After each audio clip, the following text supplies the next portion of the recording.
questions. And everyone in this cast is a Huxley student or strongly related with Huxley, and they, I think, would be also really good resources. Is there anyone in here who's thinking about a Huxley major? Cool, this is a good chance, even if you don't want to do a silly play, they can tell you about other things that happen at Huxley. So I wanted to let you know the origin of this lovely dramatic event.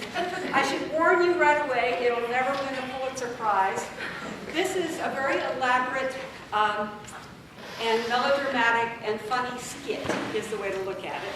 And I wrote it over 20 years ago, close to it, 25, 30 years ago, I think, in 1990, for Earth Day 1990, when I worked for the Forest Service. This was a one-time play that was intended to interpret forest ecology to people coming to Merrymore Park in Bellevue. And we performed it that one day, and it got on the Channel 5 news that night. And all these teachers started to call the Forest Service and say, we want copies of that play. We want to do it with our elementary students. So pretty soon it became kind of an institution within the Forest Service. And when I left the Forest Service and came to work for Huxley, I thought, well, what better way to teach people to loosen up and have fun with environmental education than to perform Nobody Alone in the Forest play. But these poor victims behind me are environmental studies students. They are not theater students. We don't have any fancy lights or soundboards or anything like that. This was intended to be performed outside, and it still is used that way in various places in both the United States and also abroad. It's been adapted for other ecosystems. It's been performed in Romania, in Chile, in Mexico, in Redwoods National Park. And each time it's performed somewhere else, the species change, because as you find out, this version of it is for the Pacific Northwest. So I've encouraged these students to be as absolutely silly as possible and to just let loose with melodrama. How many of you are related or friends with somebody in the cast? Cool. I'd love to meet you afterwards. Just really supportive of you to come today. And you know, as a parent of young adults, I really love it when I get to see something that my child is doing and get to see how my tuition dollars are spent. And believe it or not, I think this will be one of the more memorable parts of their college career, and actually might even be useful for them as they go into this line of work. So, you all get to be in this play. A few of you, are we going to have anything besides the singing? Oh, yeah, there's so few involved in activities because we usually do it for children. We did it for 4-year-olds on Thursday, and they were so cute, and you'll see some of what they would have done. But at the very end of the play, there's kind of a happy-go-lucky sing-along, and we'd like to welcome you to join us. That's why we have the little song sheet. This is a totally pirated tune. I just stole it out of some songbook. And you don't have to sing well to join in, and I'm going to prove it right now by teaching you the song with my not very operatic voice. And Alexander, our music director over here, is going to help me. So I'll sing a line and then you sing it back, and we'll see if we can get it, learn it a little bit. One in the forest, we are one underground. Let's do that one. We are one in the forest, we are one underground. We are one in the forest, cycling around. We are one in the forest, cycling around. And it's all in a balance, like the earth is round. And it's all in a balance, like the earth is round. And each part is needed, no one lives all alone.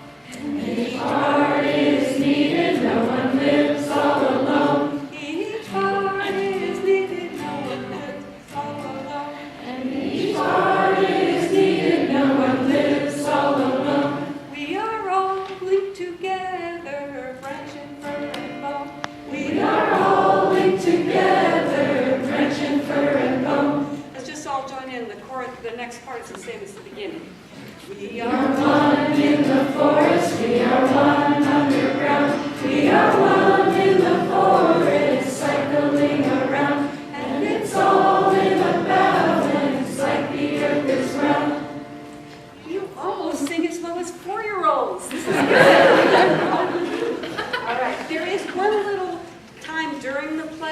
tuned surfaces, and that's not the sing-along time. I'll jump up, it's at the very end, I'll jump up and wave my arms when it's time. All right? Is that everything I need to do? Yeah. I want to now introduce one of the play's directors. Oh, you're not going to talk? Yeah, we're going to talk. Okay. A play's directors and a play person. I'm going to get out of the way. Okay, so we're going to need your help making rain sounds and thunder sounds and volcano sounds. So, can everyone snap, I assume? And if not, we have, you don't want to. We have rain sticks. Does anybody want to do this? Cool. And so, when it's time to make rain sounds, I will say snap your fingers, and you can either snap or shake. And then stomp your feet. And yeah, and then we're also going to need, does anyone want to be in the play? You don't have to say anything, you're just going to scamper across the stage. Yeah. Okay, would you like to be a deer? How does that sound? Yeah? Cool.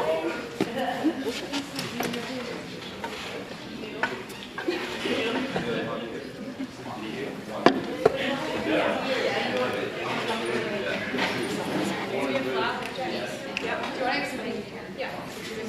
Have a seat and we'll talk about it. Oh, yeah. Alright. So, towards the end, one of our main characters is going to talk about all the forest animals running through the forest. So those of you who want to be forest animals or bushes or all sorts of different things are going to come up here when you see me sort of doing this. And you're going to come up these stairs, come around this way, run across the stage. Alright? So who wants to be an animal? Oh, come on. I have one more. Cassie. Or I have butterflies. It's actually really cool. Those 5 deer are a family. Like one's bigger, one's smaller. Alright, who wants to be a flower? Nobody? Rain, yeah. Raise your hand. She wants to be a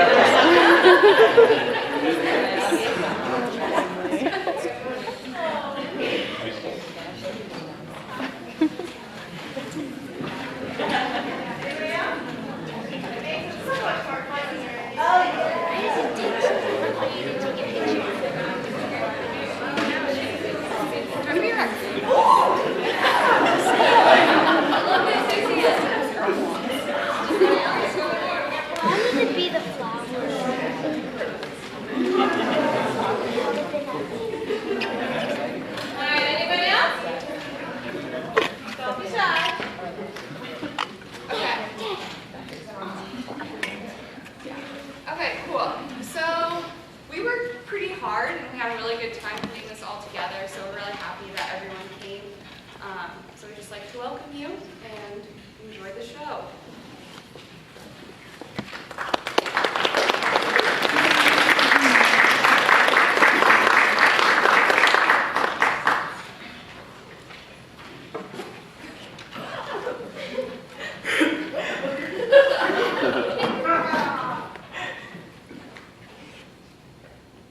Imagine we are out in the forest, many miles from any towns or homes. 2 trees are growing here. One is a Douglas Fir, almost 1,000 years old. The other is a western hemlock that just sprouted a few years ago. You can tell them apart because the Douglas Fir has thick, corky bark, and the western hemlock has a droopy top. The hemlock tree must feel droopy too because she's crying. I wonder what's wrong. Oh, I'm so lonely, growing all alone out here. I wish I had never sprouted. When we were all seeds in our cone, we had such fun.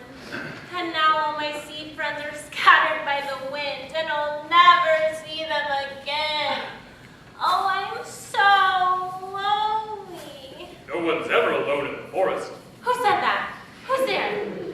What did you say? I said no one's ever alone in the forest. But But who are you? Where are you? I'm the oldest tree in the forest. Here. Yes, here I am.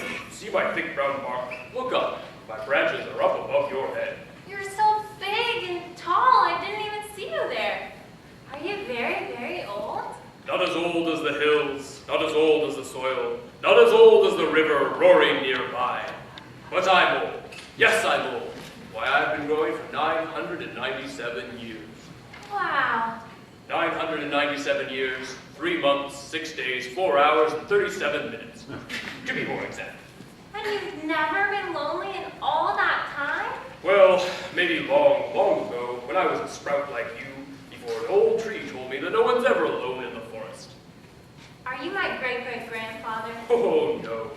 We aren't even in the same family. You're a Hemlock, and I'm a Douglas Fir. But we're related just the same. We're both part of something even bigger than I am. Even bigger than you are? That's right. We're both part of the living forest.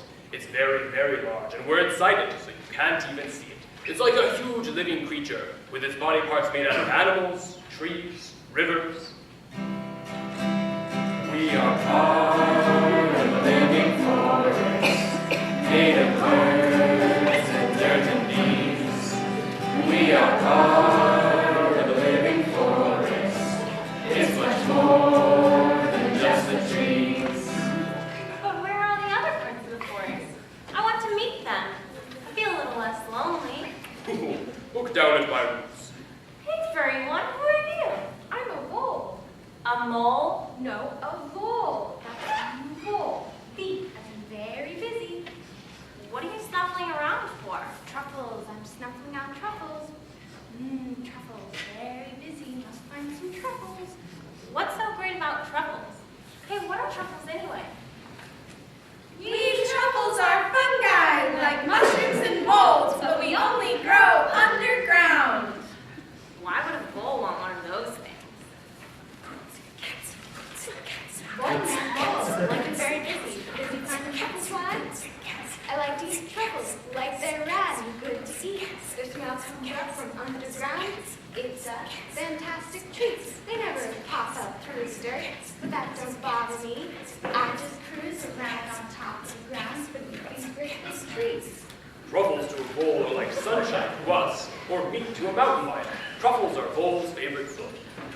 Well, they don't sound good to me. I'm glad I don't need to chew up some moldy old fungi to live. You need us too, like a foot needs a shoe. We help you grow, live long, stay strong. Trees without truffles are a sorry sight. You need us like day needs night. How can you little pipsqueaks help me? I get everything I need myself. My needles capture sunlight, my roots suck up water and minerals. I'm growing just fine on my own, and I don't need you helping me.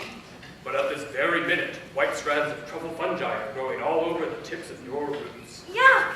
Don't yuck so soon. You haven't heard the whole story yet. We bring you food to keep you strong. We feed your roots, you can't go wrong.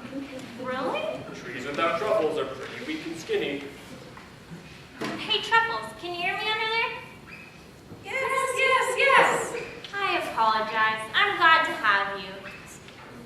Hey, don't do that. What are you doing? Stop eating our truffles. We need that to help us grow. I said put that down. When I find a truffle or two, as I certainly will, it's my good job to do them in. I guess you call it kill.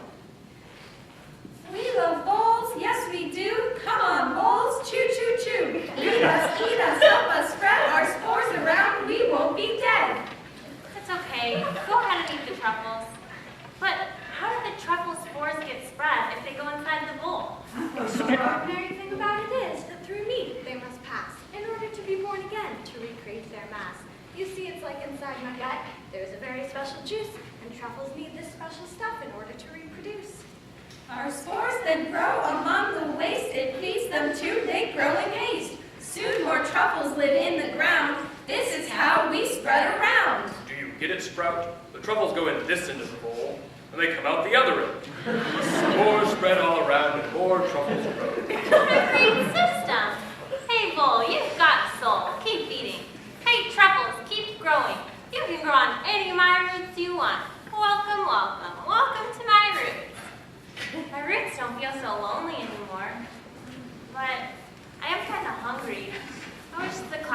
up and let the sun out so we could photosynthesize better. Ah, looks like you got your wish. That feels so good. My needles are humming. I can feel those sugars pumping into my veins. I wish it was sunny all the time. Do you really mean that? Well, maybe not. You're thinking about rain, aren't you? Yup.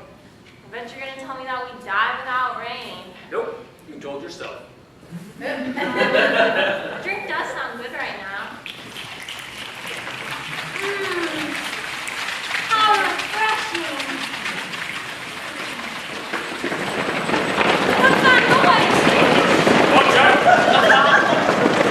No, that tree's burning up. Rain, come on, rain on that tree. This is awful, what a disaster. Calm down.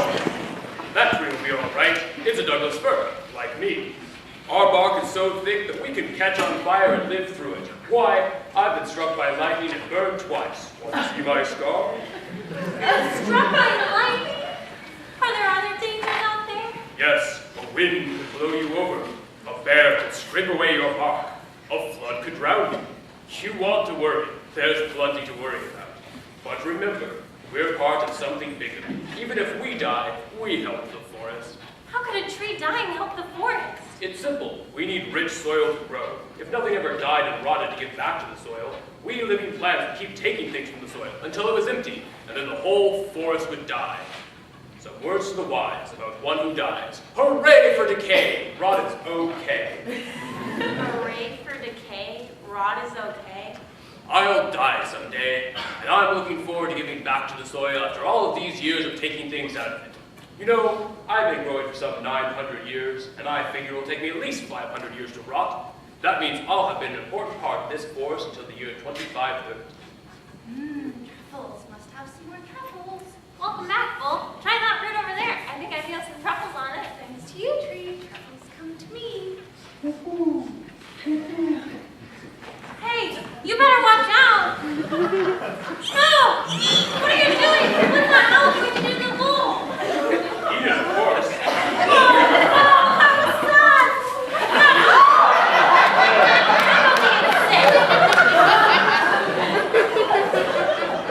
It's not so sad. It's not so bad.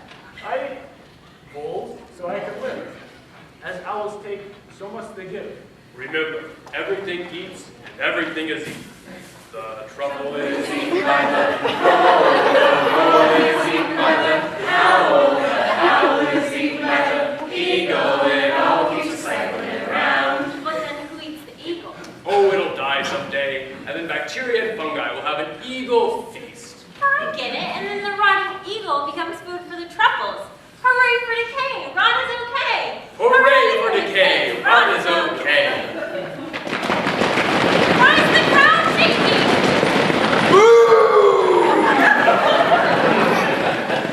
Let me see. Ground shaking, big boom, gray ash falling. Is that what I think it is? It must be. It's been so long I had almost forgotten. It's a volcanic eruption. A volcano is exploding. Hooray, it's our lucky day. The volcano's exploding and you say hooray? Hey, what's all this icky gray stuff? Achoo! I don't like it. Get it off me. What's going on anyway? Icky gray stuff is grade A volcanic ash. Lucky I'm wasting it on a complainer like you. I only erupt every few hundred years, so this ash is a rare treat. You better apologize, or I'll give it to a more grateful one. That volcano's right, you know. Its ash is adding a rich layer of food to the soil. Why, your roots will be feasting just as soon as the rain washes it into the ground. Is something good for me? You bet. It's full of vitamins. When rain adds water, it makes a soup that can't be beat. I can't wait. Now apologize. No more ash for you. Okay, I'm sorry. Say it nice, sir. Okay, I'm very sorry. Okay. This stuff is pretty good. Man, it's sure hard to tell who the good guys are and who the bad guys are in the forest. You're catching on, young one. There are no good guys and bad guys. We're all in this together. We are one in the forest, we are one underground. We are one in the forest, cycling around. animals called humans. Listen to them.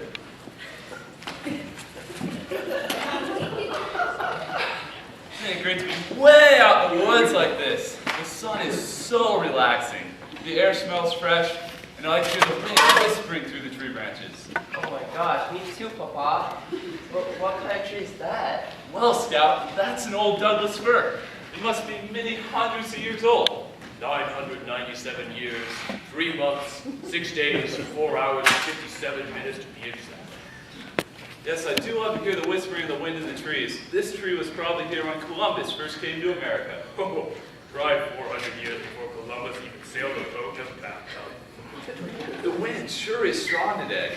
Yes, this old one has probably seen many amazing things. It won't be around much longer, though. I can see the signs of rot. It'll probably blow over in a winter storm some year soon.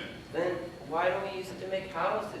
Great question, Scout. If we were out near town, we'd probably have cut it down a long time ago, and it would have become lumber, paper, or something else important to our lives. Living out here in a wilderness area, it's been important in a different way. But how's that? Here, it helps keep our air fresh when it's alive, and our forest soil rich when it dies and rots.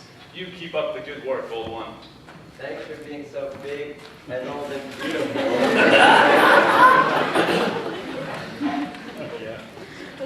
Boy, they sure like you. But was that Vicky were telling the truth? About you rotting inside? About you blowing over in the wind in the winter? Are you going to die? Yes, I'm dying. I feel myself growing weaker every year. Fungi is growing inside of me, and beetles are chewing away at my wood. Each winter I creak and groan more in the wind. I sense that I'll be returning to the soil very soon. But I don't want you to die. I just found you. I don't want to go back to being alone. I don't want to be lonely anymore. Don't you dare die. Haven't you been listening? I told you, you're never alone in the forest. Remember the truffles, the vole, the owl, the sun, the rain, the ash. And there's more. There are deer who feed on our underbrush. And many other animals as well. There are birds who nest in our branches. Insects buzz on our bark.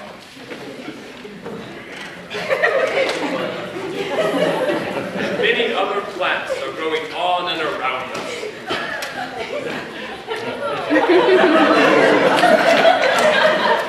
So you see, we're not alone. I guess that's true. But like you two, I wish you could stay. Oh, I'll be around for a while yet, don't worry. But you know, you'll be better off in many ways when I die. No, how could I be better off with you dead? When I die, a big sunlight will open in the forest canopy. When I die, a big sunlight will open in the trees. Sun will sing and cry on you. Sun will sing through. You'll lift up your branches and grow like you've never grown before. Stretch out tall and then straight for the sky, powered by the sun. Can you feel that sun now? Yes, my upper branches are bathed in it, and it's so warm. It feels so photosynthetic. You'll feel it soon. You'll feel it soon. And when I fall to the ground again, Get to rot! my body will dissolve and soak into the soil right beneath your roots. I'll become food for you, so you see we'll really be together then. We'll be all mixed up with one another. It sure is confusing. I don't know whether to be happy or angry, excited or depressed. Everything seems so much more complicated than I thought. But there is one thing I do know for sure. And what's that? I know that I'm not alone. After all, nobody's ever alone in the forest. In the forest